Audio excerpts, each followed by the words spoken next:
Pare-parehas yung heart namin. Makatulong sa mga tao.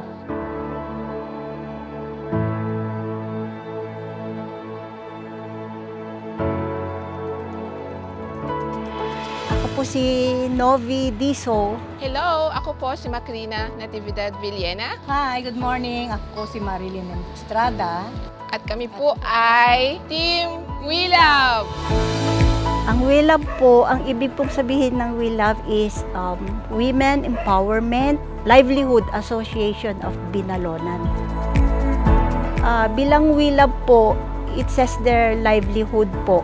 So, yung mga nangangailangan po talaga ang target na members po dahil ito nga gusto rin namin pong makatulong sa kanila in terms of sa finances na hindi po nakakapasok sa ibang trabaho. Pwede pala to, pwede palang gawing from waste material into kaakit-akit na bag. Ang process po, lastas, laba, taba, tahi, tsaka ripak. Which are yung mga sako nga po, ito nakikita sa likod. Yan po ang mga materials na ginagamit. Parehas kami nang nakikita sa sako. Nakita niya sa sako, it's a fashion bag, mag-export tayo. Nakita ko rin yung sako, without knowing na ganun pala yung nasa isip niya. Parehas kami nang nakita doon sa sako.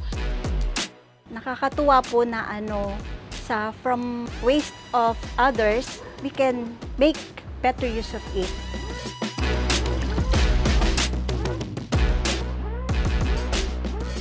Siguro sa We Love, ang nakita ko po number one, foremost is yung unity. Sa We Love, masasabi ko with a heart kasi doon galing bakit nabuo yung We Love. Sa akin naman po, it's a family, love, and passion.